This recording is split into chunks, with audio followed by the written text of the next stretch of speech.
Chers internautes, bonjour. Merci de nous rejoindre pour cette 25e édition d'Informatique News Hebdo, votre hebdomadaire dédié à l'actualité de l'informatique et des télécoms pour les professionnels du secteur. Et pour commenter, analyser et revenir sur cette actualité, je suis, comme chaque semaine, en compagnie de Guy Hervier, notre rédacteur en chef. Bonjour Guy. Bonjour Jean-François. Alors Guy, une actualité qui n'en est plus vraiment une, mais en tout cas un événement qui a marqué la semaine, c'était les 10 ans de l'iPhone, qui, évidemment, tout le monde en est conscient, a révolutionné le marché de la téléphonie mobile et, j'allais dire, bien au-delà. Oui.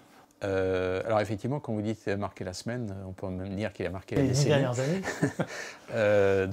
On va en y revenir, mais ça a été, le succès n'a pas été finalement aussi immédiat que... Non, alors donc Steve Jobs avait fait l'annonce en janvier 2007 et le produit lui-même, donc le premier iPhone, était sorti en 29 juin. C'est pour ça qu'on en parle. Et donc après, Apple, tous les ans, a sorti un nouveau modèle, parfois avec des améliorations évidentes, parfois, c'était un peu de marketing. Ce qui est sûr, c'est que, comme vous dites, ça a vraiment changé tout. Déjà, sur le plan de tout ce qui était téléphonie, des portables qu'on appelait à l'époque, ça a bouleversé les choses, parce que BlackBerry, qui était finalement un peu l'ancêtre du smartphone, a complètement disparu. Parce que Nokia, qui était le champion du portable, a lui également complètement disparu. Donc iPhone a lancé le marché du smartphone et d'autres ont suivi, puisque aujourd'hui maintenant c'est Samsung même qui est un peu en difficulté ces derniers temps, qui est le numéro 1 du smartphone et Apple est en numéro 2. Donc c'est vraiment un nouveau marché qui s'est développé à une vitesse grand V.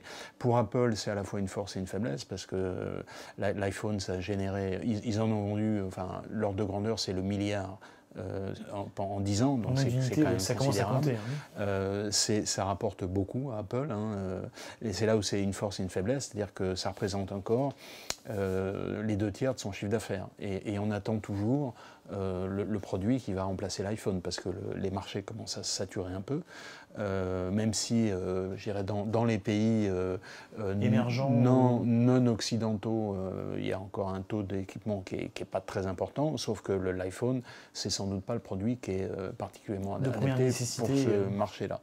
Donc, ça c'est pour Apple. Maintenant, ce qui était intéressant, c'est que Axway a fait une étude justement à l'occasion de ces 10 ans pour faire un peu le point sur l'utilisation des smartphones en général. Et je dirais que ça confirme un peu les idées qu'on peut avoir, mais enfin c'est intéressant d'avoir des données là-dessus, pour voir d'abord les utilisations qui sont faites de l'iPhone. Et finalement, pas de l'iPhone, du smartphone, pardon.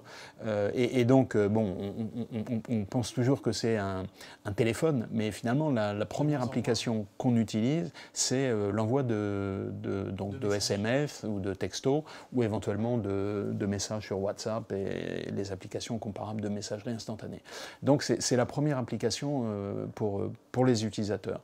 Et le téléphone, donc le vieux téléphone, ça vient seulement en deuxième. Puis après, il y a toutes les différentes applications qu'on peut avoir, c'est-à-dire consultation sur Internet, écouter de la musique, les jeux, etc. Il n'y a qu'à aller dans le métro, circuler un peu, et puis on voit bien ce que les gens font.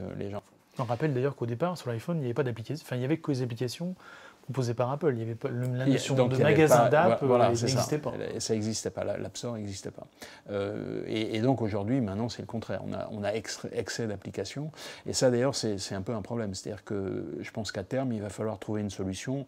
Il n'est pas envisageable de continuer d'avoir une centaine d'applications, 200 applications sur son smartphone, parce qu'on s'y perd. On ne sait plus. Finalement, ce qu'on veut, c'est faire quelque chose, mais il faut se rappeler de l'application qu'on a utilisée la fois précédente. Donc c'est pas, je pense que le modèle a peut-être touché ses limites. Et alors, ce qui est aussi intéressant, c'est on demande aux utilisateurs finalement ce qu'ils attendent pour les prochains modèles. Et alors, on peut penser que... Alors, l'autre point aussi qui est intéressant, c'est que finalement, l'utilisation de Siri et des applications correspondandes, donc commande par la parole, assistant virtuel, finalement, c'est pas encore... c'est loin d'être entré dans les mœurs. Ça, à titre personnel, on peut le comprendre assez bien, mais en tout cas, c'est la réalité. Et donc, pour en revenir à l'autre idée, c'est que finalement, les utilisateurs, qu'est-ce qu'ils attendent? Est-ce qu'ils attendent des applications encore plus cool, entre guillemets, ou de nouvelles applications, des choses comme ça? Et en fait, non, finalement, les deux premières choses qu'ils attendent sont assez basiques. C'est d'abord tout ce qui concerne la confidentialité et la sécurité des données. Et je pense qu'effectivement, étant donné ce qu'on peut entendre tous les jours sur les problèmes de cybersécurité, c'est tout à fait compréhensible. Il y a du travail. Donc ça, c'est le premier groupe de choses sur lesquelles les utilisateurs demandent que les fournisseurs travaillent. Et le deuxième point, c'est la batterie. Et effectivement, la batterie des smartphones en général, c'est quand même un problème. C'est-à-dire que le taux d'utilisation, ne sert pas beaucoup. Voilà, c'est ça. Le taux d'utilisation est quand même, ça se décharge quand même très très facilement. Donc, c'est vraiment là-dessus que les utilisateurs demandent. Et éventuellement, en deuxième, c'est la possibilité de recharger la batterie sans fil. On sait qu'il y a déjà des choses qui sont en cours, mais bon, c'est vrai que c'est un peu bon, c'est pas très compliqué, mais de toujours connecter son... Il faut avoir toujours le bon câble. Voilà, d'autant qu'effectivement, les connecteurs, c'est jamais le bon. Alors, on peut acheter le petit truc avec tous les connecteurs de la Terre qui existent, mais enfin, il faut une petite mallette pour ça. Donc, c'est ça ce qui est intéressant, c'est finalement, c'est le côté un peu concret, pratique que les utilisateurs demandent, plutôt que des applications dont on a maintenant, je veux dire, à chaque fois qu'on a une idée, il y a une application qui existe, sauf qu'il faut la trouver. Et quand on a plus de 100 applications sur son smartphone, on est un peu perdu. Donc il faut tourner les pages, enfin c'est compliqué. Donc il y a du travail pour les quelques années à venir pour les fabricants de smartphones.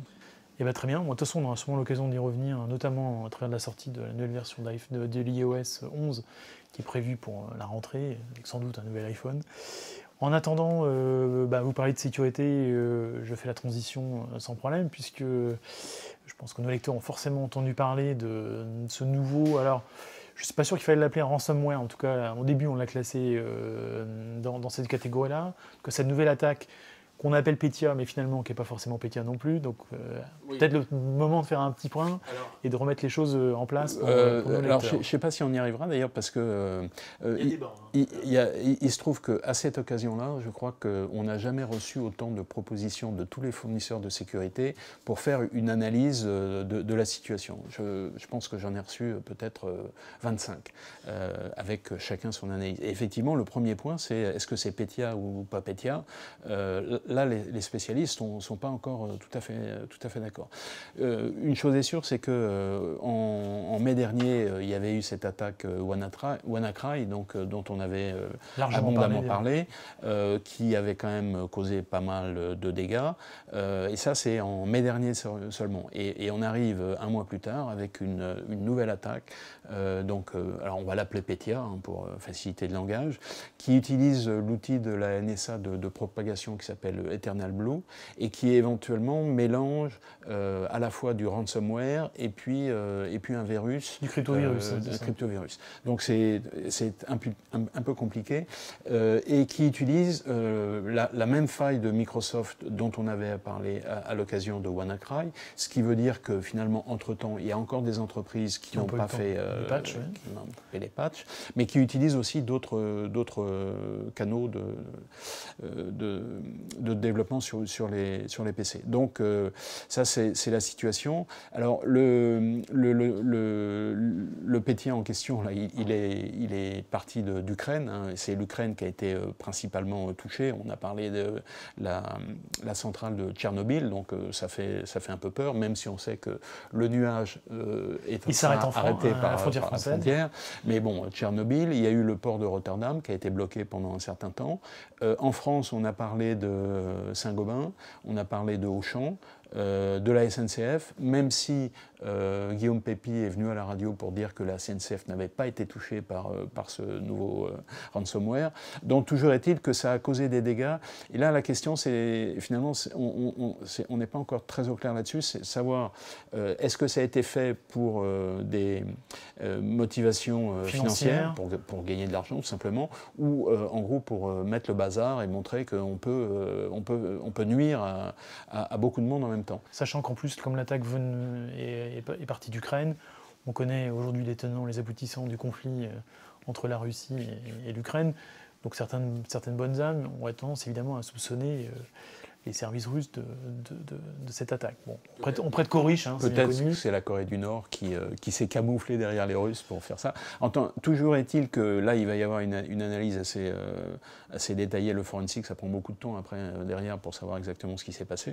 Mais en tout cas, c'est une nouvelle attaque qui montre que la cybersécurité, c'est vraiment le gros problème. Alors, la recommandation de toutes les analyses qu'on a pu recevoir et recommandations des fournisseurs, celle d'IBM, qui vaut ce qu'elle vaut, mais en tout cas c'était de dire ne payez pas la rançon, parce qu'effectivement, en général ce sont des sommes qui ne sont pas considérables.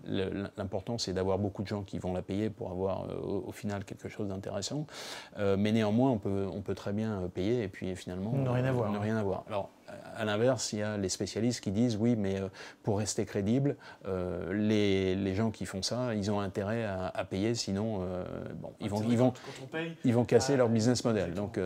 Donc franchement, c'est un peu difficile de s'y retrouver. Ce qui est sûr, c'est que il faut mettre en place, enfin les entreprises doivent mettre en place toutes les mesures qu'il faut pour avoir une bonne défense contre ces problèmes de sécurité qui ne feront que se développer. Ça, c'est la seule certitude, avec le fait qu'un jour on va mourir. C'est la seule certitude qu'on peut avoir.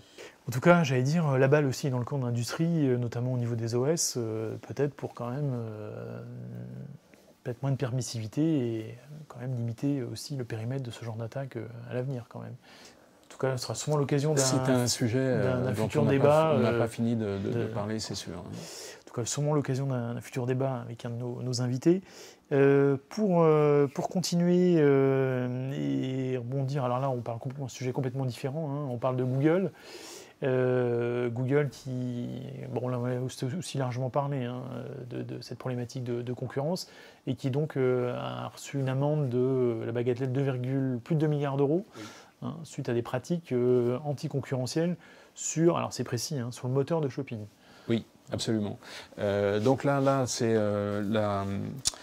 la Commission européenne, donc par l'intermédiaire de sa commissaire à la politique de la concurrence, Margrethe Vestager, j'ai plus son nom en tête, donc qui a fait une conférence de presse la semaine dernière et qui a donc fait l'annonce de cette amende de 2,4 milliards d'euros. Sur Apple, avec en demandant. Non, Google. Oui, Apple. Apple, effectivement, c'était la dernière, c'était 13 milliards d'ailleurs, c'était plus important, c'était le gouvernement irlandais. Donc 2,4 milliards d'euros à Google, avec l'ordre pour Google d'arrêter ces pratiques dans les 90 jours. Sinon, c'est 5% du chiffre d'affaires d'amende par jour. Donc Google, c'est Google, c'est 90 milliards de dollars de chiffre d'affaires. Donc vous faites le calcul, par jour, ça fait un montant qui est non négligeable. Évidemment, ces annonces, on les annonce on ne sait pas trop quand les paiements vont arriver. Sachant que décidément, Google a annoncé qu'il va faire appel. Bien entendu, donc c'est un truc qui va traîner, mais en tout cas, on l'a déduit à plusieurs reprises, mais la Commission européenne est quand même beaucoup plus ferme sur ces problèmes-là qu'elle ne l'a été par le passé. Sachant qu'il y a d'autres, je vous coupe, il y a d'autres procès ou en tout cas des amendes potentielles dans le pipe pour la Commission européenne et Google sur d'autres sujets. Absolument, concernant Android. C'en est un autre qui est en parallèle et dont on ne sait pas encore ce que ça va donner. Alors pour revenir à cette amende, effectivement, elle concerne des pratiques anticoncurrentielles et de position dominante sur le comparateur de prix. C'est vraiment Et alors, donc, on sait que Google avait lancé, ça a été lancé en 2004, donc ce comparateur de prix qui s'appelait au départ Frugal, je crois, puis qui a changé de nom. Qui est maintenant intégré au moteur de recherche. Qui est intégré dans le moteur de recherche, qui n'a pas eu beaucoup de succès au départ, et donc Google a bien compris qu'il fallait l'intégrer pour en fait que tout le trafic soit orienté sur son propre comparateur et mettre les comparateurs concurrents sur la deuxième, la troisième, voire la quatrième page. Et on sait très bien, et là, alors évidemment, c'est une étude qui est très détaillée, hein, qui a été faite par la Commission européenne, parce qu'il faut quand même prouver les choses. C'est pas, quand on en parle comme ça, c'est assez facile, mais il faut vraiment apporter les preuves. Et donc, il est prouvé, par exemple, que quand une information est placée sur la troisième ou quatrième page, elle a une probabilité infime d'être vue. 95% des requêtes, enfin 95% des informations sur la première page sont celles qui sont consultées. Et très peu de gens passent uniquement sur la deuxième page. Donc vous imaginez la quatrième, il faut vraiment avoir envie de trouver quelque chose qu'on connaît déjà un petit peu. Donc ça, c'est le procès qui a été intenté à Apple, à Google décidément. Bon, c'est une affaire qu'on va suivre attentivement, mais en tout cas, 2,4 milliards de dollars, c'est quand même d'euros, c'est quand même quelque chose de significatif, même pour des gens qui ont les poches pleines, comme Google. Absolument. Alors après, savoir, imaginons que ça aille à son terme et que Google paye ces 2,4 milliards d'euros, où est-ce qu'ils vont être versés, à quoi ils vont servir, ce serait intéressant de le savoir et de le tracer d'ailleurs.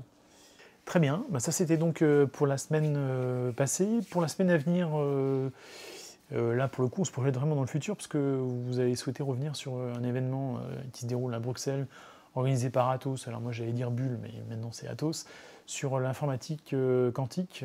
Là, donc c'est vraiment le futur. Hein. Oui, alors effectivement, c'est à l'occasion des Atos Technology Days qui se tient à Bruxelles, donc cette semaine qui démarre mardi, qui dure pendant 2 ou 3 jours, que Thierry Breton va faire une annonce sur l'informatique quantique et la cybersécurité, donc sur les deux. D'ailleurs, les deux sont un petit peu liés.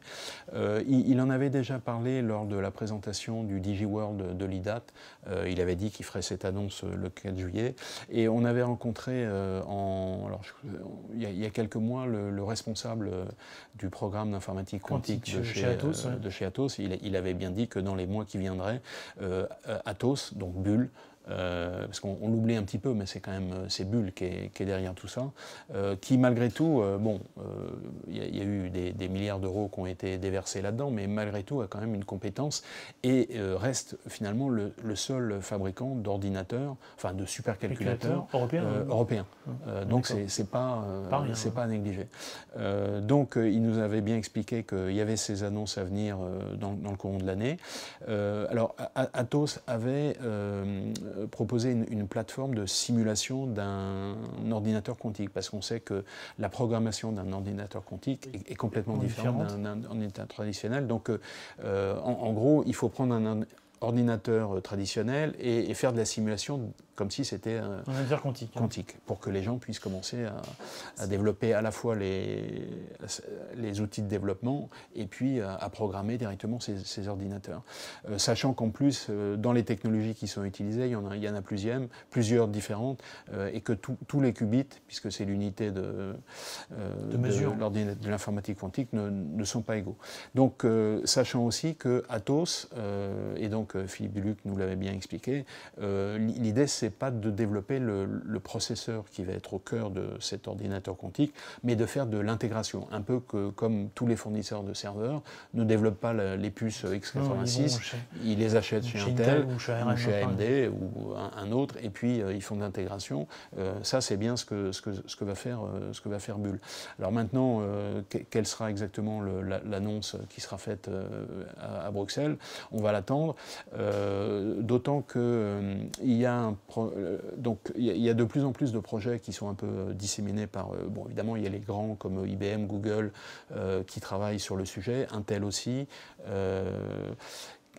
Microsoft travaille aussi là-dessus. Et en Europe, il y a des universités à Zurich et dans d'autres endroits qui travaillent là-dessus.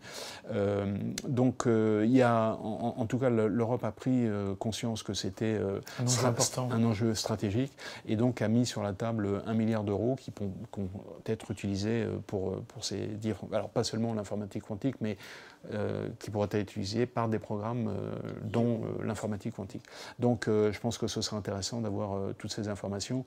Et finalement, on a abondamment critiqué Bull, mais en tout cas, effectivement, c'est le dernier des Mohicans européens. Donc, on verra. Très bien, donc ça c'était pour la semaine à venir. Et puis on finit par notre inévitable coup de cœur, coup de gueule. Là c'est plutôt un coup de chapeau à décerner, si on peut dire ça comme ça, à OVH qui continue son développement à marche forcée pour devenir le premier cloud provider européen, ce qui est déjà le cas. Et en tout cas, l'un des tout premiers mondiaux d'aller chatouiller les Américains. Alors, effectivement, le mot chatouiller est assez bon parce qu'il faut quand même garder les proportions. AWS, c'est 12 milliards de dollars. OVH, ça va être sans doute 400 millions pour l'exercice en cours qui se termine fin août. Donc, ça donne les ordres de grandeur. Mais en tout cas, donc OVH créé en 99, c'est quand même une belle réussite. Et alors, pourquoi on en parle? Parce qu'ils viennent d'avoir une nouvelle ligne de crédit qui a été donnée par donc les 8 investisseurs de la précédente levée de fonds, plus JP Morgan pour un montant de 400 millions d'euros. Donc ça va permettre effectivement à OVH de continuer son développement planétaire, sachant qu'ils avaient mis l'accent sur la dernière levée de fonds, ils avaient mis l'accent sur le développement aux États-Unis. Et donc on arrive à une situation où OVH aujourd'hui a 20 data centers, qui sont répartis un peu partout, et pour lesquels ils ont investi 1,5 milliard d'euros ces derniers temps, donc ça fait beaucoup d'argent. Ils espèrent le milliard. Alors on est toujours attiré par les chiffres ronds, je ne sais pas très bien pourquoi. Ils espèrent à horizon 2019-2020 le milliard d'euros de chiffre d'affaires. Mais en tout cas, c'est plus une start-up maintenant, mais c'est vraiment une belle réussite française. Et apparemment, les investisseurs sont d'accord avec cette idée et suivent OVH. Donc, bravo. Très bien. Rendez-vous pour ce milliard de dollars d'euros de chiffre d'affaires avec l'équipe de OVH. En attendant, merci à tous et à toutes de nous avoir suivis. Je vous propose de nous retrouver la semaine prochaine. Alors, même lieu, même heure pour moi, même midi, vous serez de l'autre côté de l'Atlantique à New York. Donc, on verra une vision américaine de cette actualité de la semaine du secteur informatique et télécom. En attendant, je vous souhaite à tous et à toutes une excellente semaine. À très bientôt. Merci.